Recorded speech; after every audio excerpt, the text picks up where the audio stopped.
करते हैं आज का वीडियो। इस वीडियो में हम डिस्कस करेंगे दो इंपॉर्टेंट स्टॉक्स। फर्स्ट है बजाज फाइनेंस और सेकंड है इन्फो एज, जिसको नौकरी डॉट कॉम कहते हैं। देखेंगे इन दोनों स्टॉक में क्यों गिरावट हुआ है। सबसे पहले देखते हैं निफ्टी फिफ्टी। तो निफ्टी फिफ्टी में आज 0.28% की गिरावट हुआ है। 1:30 से 2 बजे के बीच में काफी ज्यादा गिरावट था, लेकिन लास्ट में रिकवरी हो गया। अगर सेक्टर वाइज देखें तो फाइनेंस सेक्टर में आज सबसे ज्यादा गिरावट हुआ है, और उसके बाद बैंकिंग सेक्टर में सबसे ज्यादा गिरावट हुआ है, और फिर आईटी सेक्टर में, और सब सेक्टर ग्रीन में आज था। अगर फाइनेंस सेक्टर में देखें तो बजाज ग्रुप्स में सबसे ज्यादा आज पिटाई हुआ है। बजाज फाइनेंस में 7.23% का, और बजाज फिंसर में 5.24% का। एक ऐसा भी टाइम आया था कि बजाज फाइनेंस में मोर देन 8% का गिरावट हो चुका था, लेकिन बाद में थोड़ा सा रिकवरी हुआ। तो इसके पीछे क्या रीजन है उसको डिस्कस करते हैं। यहाँ पे आप देख सकते हैं कि Bajaj Finance quarterly business update shows some moderate in AUM asset under management. तो कल जो है बजाज फाइनेंस का एक तरीके से एक रिपोर्ट रिलीज किया गया कि कैसा इसका रिजल्ट आ सकता है। उसमें ये बताया गया कि इसका जो एयूएम है, एसेट अंडर मैनेजमेंट, उसमें जो ग्रोथ हुआ है वो 27% से ग्रो हुआ है ईयर टू ईयर, और क्वार्टर टू क्वार्टर 6% का ग्रो किया है। अगर आप लास्ट क्वार्टर से कंपेयर करेंगे, आई मीन लास्ट क्वार्टर को देखेंगे, तो लास्ट क्वार्टर में था 31% ईयर टू ईयर, और 7% क्वार्टर टू क्वार्टर। तो लास्ट क्वार्टर से अगर आप कंपेयर करेंगे तो इस बार के एयूएम में डिक्लाइन हुआ है, क्योंकि लास्ट टाइम था 31% ईयर टू ईयर और 7% था क्वार्टर टू क्वार्टर। इस बार आया 27% ईयर टू ईयर और 6% क्वार्टर टू क्वार्टर। तो थोड़ा सा डिक्लाइन हुआ है, ग्रो किया है, लेकिन लास्ट क्वार्टर के कंपैरिजन में देखेंगे तो थोड़ा सा डिक्लाइन हुआ है। और यहाँ पे आप देख सकते हैं growth in new loan booking was also sliver by 5% year to year. तो इसके अलावा एक दूसरा भी इम्पोर्टेंट पॉइंट है। यहाँ पे आप देख सकते हैं, जैसा कि आप जानते हैं कि यहाँ पे रेट काफी ज्यादा हाइक हुआ है अभी। रेट हाइक होने से क्या होता है कि बैंकों को इंटरेस्ट ज्यादा देना पड़ता है। अगर कोई एफडी लेता, सपोज मैं एफडी ले रहा हूँ, तो पहले एफडी का जो इंटरेस्ट रेट था कम मिलता था। अभी क्या हुआ है, रेट हाइक होने की वजह से अभी एफडी का इंटरेस्ट काफी ज्यादा आता है। तो यहाँ पे अभी काफी ज्यादा एफडी लिया गया है बजाज फाइनेंस में। यहाँ पे आप डेटा देख सकते हैं 6 पॉइंट को। Deposit book stood approx for 43,000 crore at as of 31 December 2022 as compared to 30,481 crore as of 31 December 2021। तो 2021 में दिसंबर में 30,481 करोड़ का इसका टोटल डिपॉजिट था, लेकिन अभी इसका अभी देखेंगे 2022 दिसंबर का देखेंगे तो 43,000 करोड़ का हो गया है, जो कि 41% का ग्रो किया ईयर टू ईयर।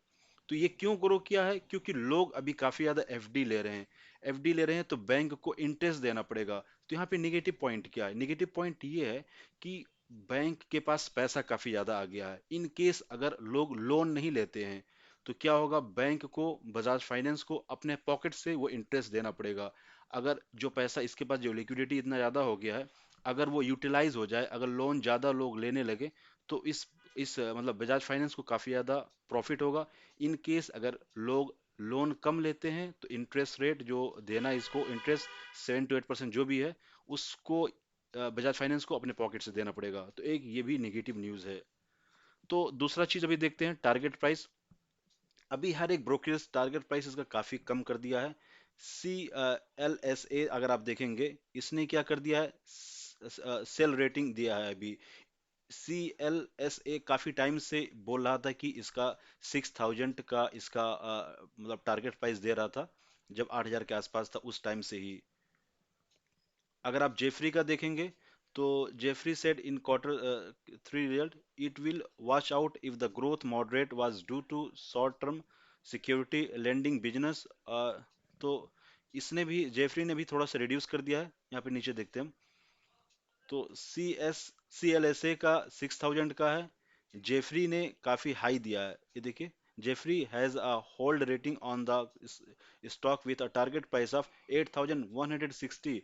तो जेफरी ने काफी हाई टारगेट प्राइस दिया, लेकिन कोटेक ने काफी नीचे टारगेट प्राइस दिया है, 5,800 का कोटेक ने दिया है। सी एस एल ए ने 6,000 का टारगेट प्राइस दिया है, और जेफरी ने 8,160 का दिया है। तो रिजल्ट ओके ओके आया है, लेकिन जब पैसा इसके पास इतना ज्यादा डिपॉजिट हो गया है, अगर ये लोन में नहीं कन्वर्ट होता है तो इस कंपनी को आगे थोड़ा सा लॉस हो सकता है। इसका अगर हम लेवल से अगर देखें, तभी इसका करंट मार्केट प्राइस है 6,100। तो पहला इसका सपोर्ट होगा 6,000 के पास, इसका पहला सपोर्ट होगा 6,000, यहाँ पे 6,000। इन केस अगर और गिरावट होता है तो 5,500 के पास इसका एक दूसरा सपोर्ट होगा, 5,500 के आसपास इसका दूसरा सपोर्ट होगा। तो आपके पास अगर शेयर नहीं है, अगर आप बजाज फाइनेंस में बाई करना चाहते हैं, अगर बैंकिंग सेक्टर में आप इन्वेस्ट करते हैं, तो आप 6,000 पे आप यहाँ पे बाई कर सकते हैं, लेकिन लमसम में मत बाई कीजिएगा, एक साथ मत बाई कीजिएगा। इन केस अगर आपको 30,000 इन्वेस्ट करना है तो एक या दो यहाँ पे बाई कर सकते हैं। फिर आप 5,750 पे भी ले सकते हैं 250 के गैप में, या तो आप वेट कीजिए 5,500 पे भी बाई कर सकते हैं। तो फर्स्ट स्टॉक ये हो गया। सेकेंड स्टॉक को देखते हैं, और एक चीज और डिस्कस कर लेते हैं। ऐसा नहीं कि इसमें पहली बार गिरावट हुआ है, इससे पहले भी आप अगर आप देखेंगे, यहाँ पे देखिए आप कितना ह्यूज डिस्काउंट में मिल रहा था, यहाँ पे देखिए कितना गिरावट हुआ था। और किसी भी फंडामेंटली स्ट्रॉन्ग स्टॉक को हमको तभी बाई करना चाहिए जब उसमें गिरावट हो, जब डिप में अवेलेबल हो। अगर आप अपने पैसे को मतलब बहुत हाई रिटर्न लेना चाहते हैं, तो अगर आप ऊपर जाके बाई करेंगे तो आपको कहाँ रिटर्न मिलेगा, ज्यादा रिटर्न नहीं मिलेगा। हम लोग क्या करते हैं, फियर में हम लोग डर जाते हैं, मतलब सेल करना स्टार्ट कर देते हैं।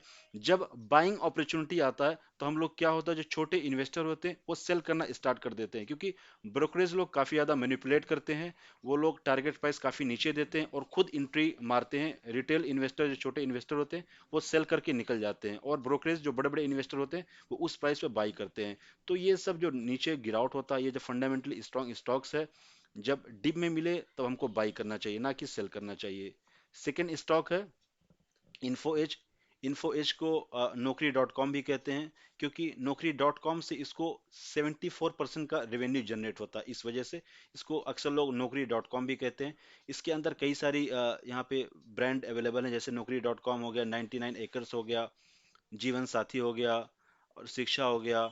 अभी अड्डा से 247 भी इसके अंदर, इसको नौकरी डॉट कॉम ने, आई मीन इन्फो एज ने अड्डा 247 को भी एक्वायर कर लिया है। तो इसका जो नौकरी डॉट कॉम से 74% का रेवेन्यू जनरेट होता है। और नौकरी डॉट क्या काम करती है, नौकरी डॉट कॉम जो है वो आईटी सेक्टर में जो एम्प्लॉयज होते हैं उसको हायरिंग का एक मेन इसका वर्क है। तो इसमें गिरावट क्यों है वो हम आपको डिस्कस करते हैं, बताते हैं रीजन क्या है उससे पहले, इसके पीछे। तो आज का अगर न्यूज़ देखेंगे आप, तो अमेजॉन ने बताया है कि जनवरी से, इस मंथ से ले ऑफ करना स्टार्ट कर देगा। और कितने लोगों को ले ऑफ करेगा, 18,000 लोगों को ले ऑफ करेगा। नवंबर का जो डेटा था, नवंबर में अमेजॉन ने बताया था कि 10,000 लोगों को ले ऑफ करेगा, लेकिन अभी 80% बढ़ा दिया। जो पहले बताया था कि एक 10,000 लोगों को फायर करेगा, अभी बढ़ा के ये देखिए 80% हायर कर दिया है, अभी 18,000 कर दिया है। पहले था 10,000, अभी 18,000 लोगों को फायर कर रहा है। और ये फायर करना स्टार्ट इसी मंथ, जैन मंथ से ही स्टार्ट कर रहा है। और ये मेनली किन लोगों को फायर करेगा, जो डिलीवरी बॉय होते हैं उनको फायर करेगा, और एचआर ई कॉमर्स रिलेटेड लोगों को फायर करेगा, और एचआर लोगों को फायर करेगा, एज पर द रिपोर्ट, जो मैंने रिपोर्ट पढ़ा है। तो इसमें अगर आप देखेंगे, ये ऐसा नहीं कि खाली अमेजॉन सिर्फ फायर कर रहा, इससे पहले कई सारी कंपनीज ने फायर किया है। जैसे कि फेसबुक पेरेंट मेटा ने फायर किया है, गूगल ने फायर किया है, माइक्रोसॉफ्ट ने फायर किया है, सेल्स फोर्स ने फायर किया है, स्ट्रिप ने फायर किया है, ट्विटर ने फायर किया है। तो बहुत सारी कंपनीज फायर कर रही है, इवन कि वॉलमार्ट भी करने वाला है। तो इस वजह से अभी काफी ज्यादा प्रेशर है। पहला न्यूज़ तो ये हो गया कि फायरिंग की वजह से अभी काफी दिक्कत है। जब फायर करते हैं तो क्या होता है कि और सब कंपनी फियर में लोगों को हायर नहीं करती है, तो इसका रेवेन्यू काफी ज्यादा ड्रॉप होगा। और दूसरा न्यूज़ क्या है, यहाँ पे देखते हैं। एक दूसरी कंपनी है वी म्यो, उसने भी 11% स्टाफ को अभी ले ऑफ करने का डिसीजन लिया। आज का ही न्यूज़ है, देख सकते हैं 5 जनवरी, ये 6:04 पे है। तो ये वीमियो जो कंपनी है वो भी अपने 11% स्टाफ को ले ऑफ कर रही है। तो इस फियर की वजह से इसमें काफी ज्यादा गिरावट है। ये दो न्यूज़ हो गया। थर्ड न्यूज़ को डिस्कस करते हैं। थर्ड न्यूज़ ये है कि अभी आप जानते हैं कि कोरोना का एक नया वेरिएंट आ गया है, जिसको हम बोलते हैं क्राकेन। क्राकेन उसका दूसरा नाम भी है, यहाँ पे आप देख सकते हैं, क्राकेन है। जिसका पहले जो नाम दिया गया था XBB.1.5, इसका जो निक नेम दिया गया है क्रैकेन दिया गया है। ये यूएस से स्प्रेड होना स्टार्ट हुआ है, ये देखिए, first detected in the US in 2022, और अभी काफी क्विकली ये पिकअप हो रहा है, काफी तेजी से ये फैल रहा है, और अभी 28 कंट्रीज में फैल चुका है। और डब्ल्यूएचओ ने बोला है कि ये काफी बड़ा मैटर है, काफी रिस्की है, मतलब आगे चल के। ये देखिए, the variant efficient and rapid spread has become a cause of concern, this specially considering that the XBB.1.5 variant that was first detected in October has now been causing a double the number of cases। ये अक्टूबर में detect किया गया था US में, और अभी 28 countries में ये स्प्रेड हो चुका है। तो यूएन ने अभी, डब्ल्यूएचओ ने इसके रिगार्डिंग काफी कंसर्न बताया और कहा कि काफी तेजी से स्प्रेड हो सकता है। तो अगर कोविड काफी तेज से स्प्रेड हो रहा है, उसकी वजह से आप जैसे जानते हैं कि इन्फ्लेशन ऑलरेडी बहुत हाई है, और बताया जा रहा है कि रिसेशन आ सकता है। जब रिसेशन आने का चांस होता है, तो आईटी सेक्टर काफी ज्यादा इम्पैक्ट होता है, और अगर फिर से ये कोरोना का फिर से अगर शुरू होता है, लाइक यूएस में सबसे ज्यादा स्प्रेड हो रहा है, तो फिर से जॉब का इशू होगा। तो इस वजह से इन्फो एज में काफी ज्यादा गिरावट चल रहा है। इन्फो एज का अगर टारगेट प्राइस देखें, तो ये वाला लेवल जो था, मैंने बताया था, यहाँ पे बॉटम बनाते, यहाँ पे बॉटम बनाते, यहाँ पे बॉटम बनाता, तो ये टूट चुका है। जो अभी इसका जो दूसरा टारगेट है 3700, तो ये इसका पहला सपोर्ट ही अभी है, 3700 पहला सपोर्ट है। अगर आपके पास एक भी स्टॉक नहीं है, तो आप यहाँ पे चाहें तो बाई कर सकते हैं। 3700 पहला टारगेट है, और दूसरा टारगेट जो है सपोर्ट है, दूसरा सपोर्ट है 3450। तो आप इस प्राइस पे बाई कर सकते हैं थोड़ा सा, और इसके बाद यहाँ पे अभी कोई भी स्टॉक लमसम में मत बाई कीजिएगा, एक साथ मत बाई कीजिएगा, थोड़ा थोड़ा करके आप बाई कीजिएगा, क्योंकि मार्केट काफी ज्यादा वॉलेटाइल है। आगे किस तरीके से बिहेव करेगा मार्केट, किसी को नहीं पता है। तो थोड़ा सा यहाँ बाई कर सकते हैं, और थोड़ा सा फिर यहाँ पे बाई कर सकते हैं। तो ये video just for education purpose था। कोई भी कॉल लेने से पहले आप एनालिसिस कीजिए या अपने फाइनेंशियल एडवाइजर से चेक कीजिए। Okay, bye bye, take care.